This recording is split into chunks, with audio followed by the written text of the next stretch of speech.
It's time to move. Don't circle this mountain all the time.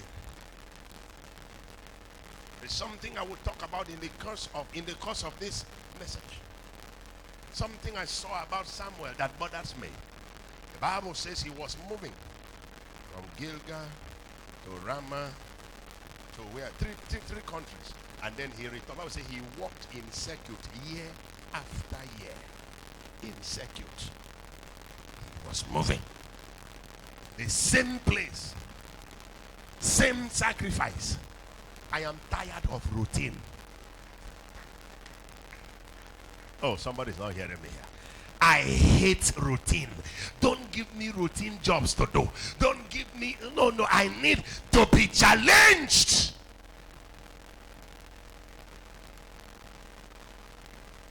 Ladies and gentlemen, until you realize that where you are sitting is a wrong place, you cannot make a move for a change.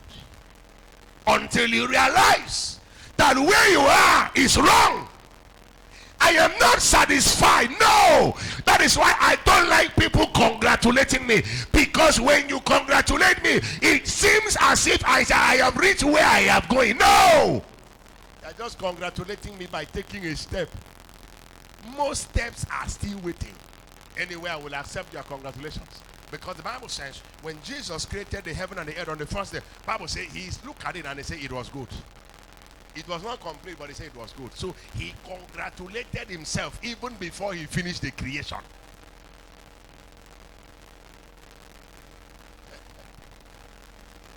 Until you realize that where you are is not the place.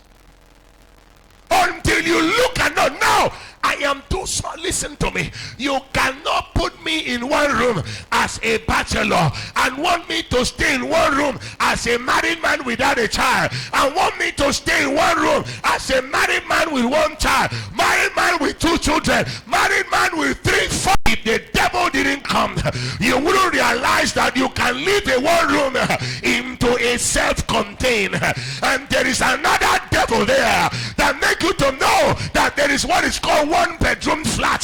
There is another devil there that make you to know that there is what is called 3-bedroom flat, and there is a devil to make you to know that you can become a landlord.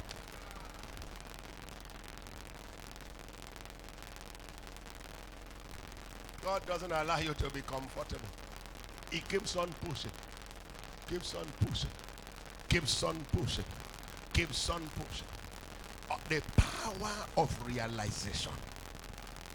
The power of realization. That was what made them to ask that man to ask. Immediately the scale fell from that one. He said, what are we doing here? What is this? Every day we sit down and lament. We sit down and complain among ourselves. No. Why are we like this? Prodigal son asked that question. Prodigal son came to himself. The power of Luke chapter 15 from verse 14. The prodigal son came to himself. If you don't realize yourself, you cannot be changed. Prodigal. Luke chapter 15 verse 14. Where are they? He came to himself. Till verse 19. Have they gone on holiday? And when he had spent all, there arose a mighty famine in that land, and he began to be in want. Next verse. And he went and joined himself. A man that carries money, he went and joined himself to a citizen of that country, and he sent him into his field to feed swine. Go ahead. And he would have fain have filled his belly with the husk that the swine did eat, and no man.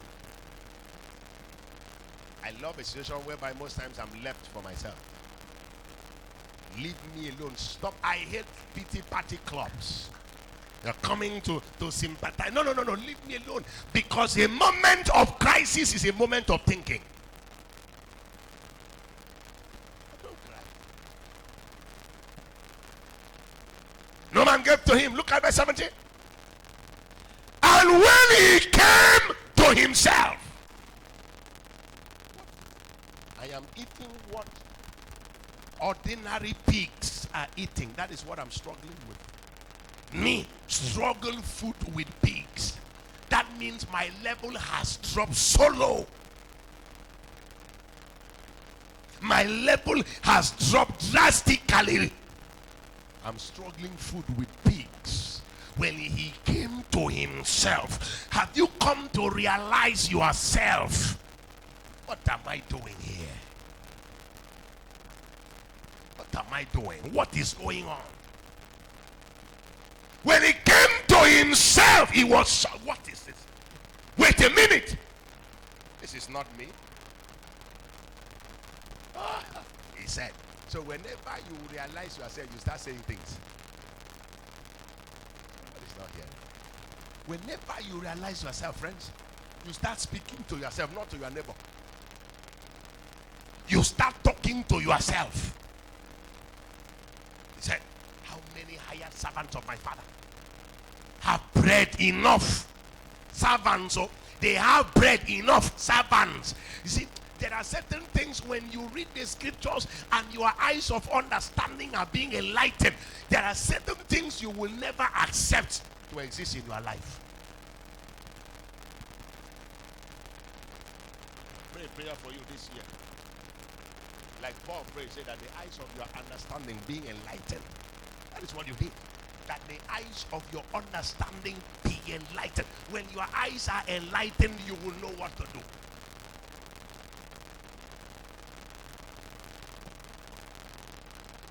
When your eyes are enlightened, you will not take certain things from certain people. You will start setting standards. Even if when you don't have, you start putting boundaries.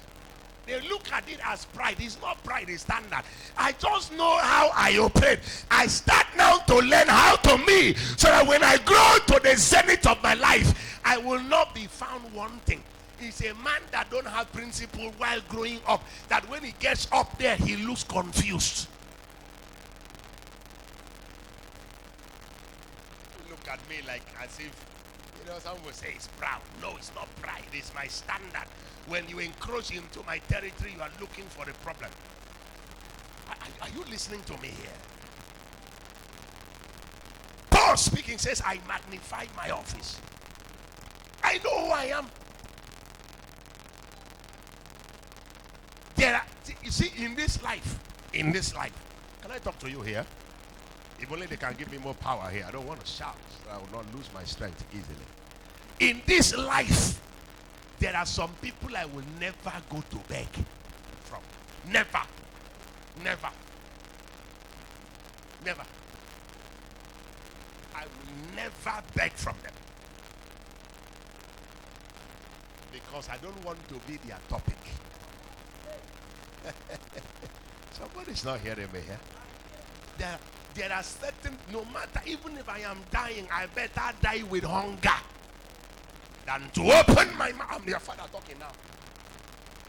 Your father is talking now. And to open my mouth unto them. No. I die with my problem when they are around. They are buried with me. Power of self-realization is very powerful. Very powerful. Even with squatting with somebody, you start to put your standard on ground. Don't wear my shirt. I don't want to wear your own. It's clear. Lines are drawn. We are not quarreling, sir. We laugh. Don't wear, because I want to know what I have and what I don't have. Don't deceive me with your own property, making me to think I have. I set boundaries. My mother had us, 7 of us, we grew together. 6, because my other brother was out. We never shared food in one plate. My sister is here. She was always dividing it so that you know your portion to consume.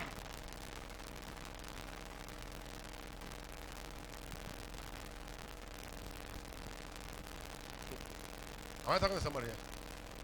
Don't they put because you can eat faster. The other one is eating slow. You pack everything and you think that is how life is. No, we give you your portion. Condition your stomach. If it is too much, enlarge it. If it is too small, constrain your stomach to stay within the confines of the provision. Or you go out and look for more. so that nobody will be left hungry and while the other one is eating fat. You say, what is wrong with this one? Is just sick? No, it's because you put the food together. They struggle. They fastest one because it is competition. Survival of the fittest. Somebody's not hearing me here. So then, so that the slow can be carried along and the weak can be accommodated, let it be shared. Let it be shared. Just carry it like that. Am I talking to somebody here? He realized himself and said, how many hired servants of my father? When you realize yourself, people don't mess around with you. No. The highest thing they will give you is a name tag. That's all right. I mean, it's okay. It's just fantastic. Just give me a name tag. That's fine. People will say to me, you are too proud. No, I'm not too proud. I just have my standard. You see, I wouldn't lower my standard to your level. So if you cannot come up to meet up with me, well, let's just end it there, because the lion said, no matter the economy of the jungle, I will not eat grass. I heard, if there are no animals to eat, I die. Because when lions start eating grass, standards are eroded.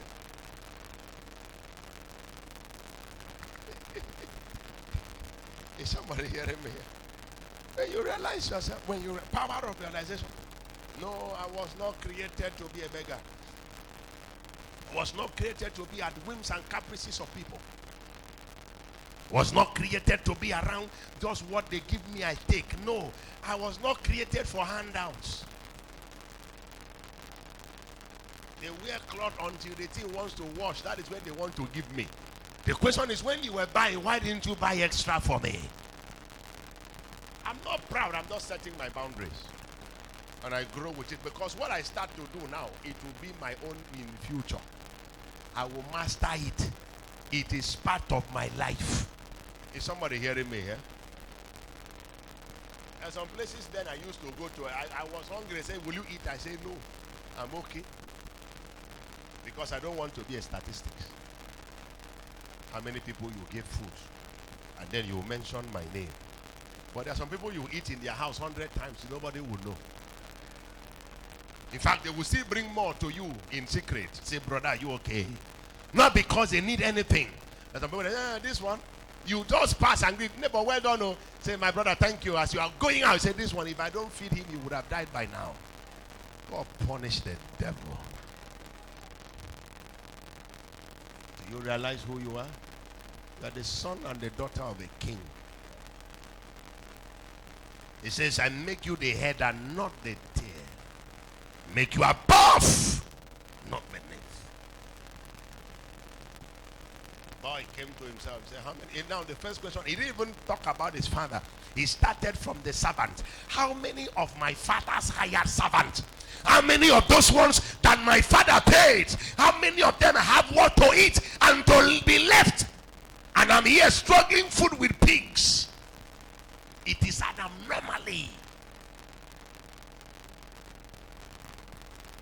And he now said, I will arise. Stand up. You see what it does? When you ask yourself a question, you move into action. Whenever you ask why moves you to action? It propels you. It gives you the ability to act. Because when you ask, why are things happening in our families? You will begin to dig deep. And when once you know, you will stop it.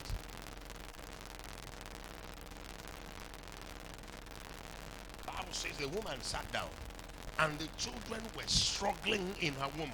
And she asked a question, why am I thus? And she went to inquire of the Lord. And the Lord now said, 2 nations are in thy womb. The elder will serve the younger. If she came and continued to protect the agenda of God. Hello friends, this is Harish Bali from Techno. She heard God says the elder will serve the younger. So when the elder was about to take the blessing, blessing. She knew it was not in the agenda of God. It must be stopped. Otherwise, the prophecy will not be fulfilled. Some of you would think she didn't hate Esau. After all, she carried the 12 them. She just want to follow what God said.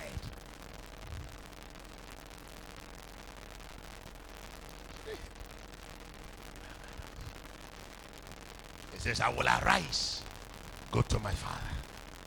And I will say unto him, Father, I have sinned against heaven and then before thee. Look at verse 19. That's where I will stop. And I'm no more worthy to be called thy son. Make me as one of what? Because my standard right now is below the servant's own. So bring me there first. I recover. Then you take me to become your son. Somebody hearing me this morning? There are certain questions that will open your eyes to reality. There are. Let me tell you something. When the leprous men asked themselves those questions, they were not eating well. Oh. It was under tight circumstances and situations. So the therefore means moments of problem, when you are faced with issues, don't cry. Tears will cover your eyes. You will not be able to see. Think. Think. Why are people dying in my family? Why is it that they are not marrying? Why are things going zigzag? Think. Don't cry. Don't cry. You cry too much, the devil gives you more things to cry about. Me, he cannot give me. No. You see, I'm too big for the devil to make me to run anyhow. No, the devil cannot put me on the run. He can't put me on the run. Walk by the calendar of God. Moment of rejection is not the moment to cry, but a time to ask pertinent questions. Apostle John, he was on exile, but he tuned himself to hear God. He tuned himself. Bam! Revelation chapter 1 from verse 9 to 11. He tuned himself to hear what God was saying. He didn't go and start crying.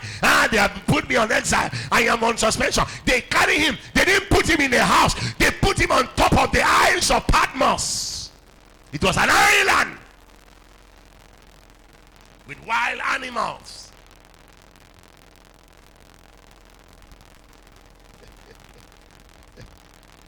I, John, who also am your brother and companion in tribulation and in the kingdom and patience of Jesus Christ, was in the isle that is called Patmos for the word of God and for the testimony of Jesus Christ.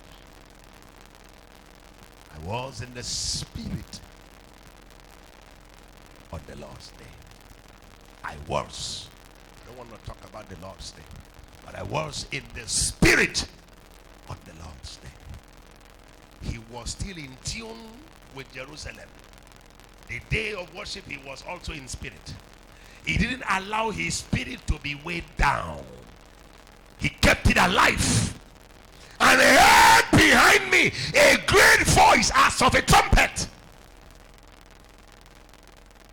saying, I am Alpha and Omega, the first and the last. And what thou seest, write in a book, and send it unto the 7 churches which are in Asia, unto Ephesus, and unto Smyrna, unto Pergamos, and unto Thyatira, and unto Sardis, and unto Philadelphia, and unto Laodicea. He heard God. The moment of grief. Your darkest hour is not the time to cry. It's the time for you to think your way out of that negative situation. It's a time to think your way out. You've got. Don't think that God will just come from heaven, bam and drop. No. Think your way out. Wake up and think. How do I escape? Stand there and cry. Oh, they are killing me. Oh, they are killing me. Oh, and no! Dry up your chest. How do I end this madness?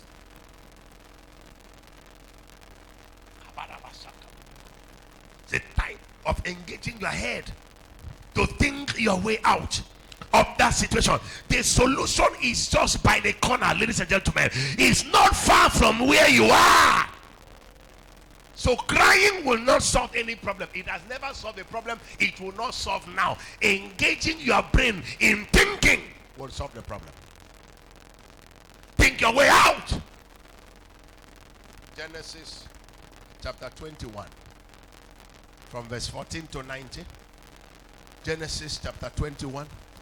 And Abraham rose up early in the morning and took bread and a bottle of water and gave it unto Hagar and put it on her shoulder and the child and sent her away. And she departed and wandered in the wilderness of Beersheba.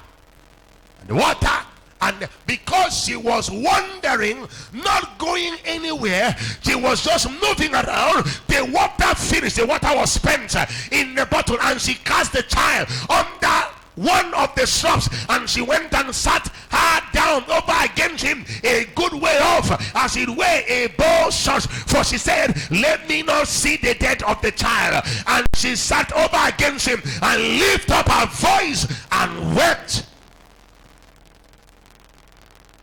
She cried, the mother cried, but watch this, and God heard the voice of the lad.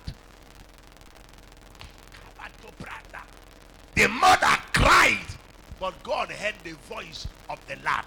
It means the mother was crying, the child was talking to God. The scripture must be understood. The mother cried, the child talked. And God heard his voice, because the child said, let me not die here. If the king Hezekiah did not talk to God, he could have died, but he spoke and he had extra 15 years. I speak to you today. You will start to speak to that situation. The child spoke and God heard. God heard. The child said, God, don't let me die. I need water. He says, either had you asked me nothing. He said, ask so that your joy can be fulfilled. In whatever you ask the Father in my name, he will give you. Whatever you ask in my name. The mother cried, but the God heard the voice of the child, not the crying of the mother. Because most times God is not listening, looking for your cry. He's looking for you to ask him. And the angel of the Lord called to Hagar out of heaven and said unto her, what aileth thee? See, have you seen that? She was crying. They didn't know why you were crying. Mama, why are you crying? We don't know. Hagar, fear not, for God, you are crying. We don't know why you are crying. For God had heard the voice of the Lord where he is. You have left him to die. God heard his voice. Anybody that was left to die here, God has heard your voice. I say, God has heard your voice. And he will arise to fight your battle. He will arise on your behalf. He will arise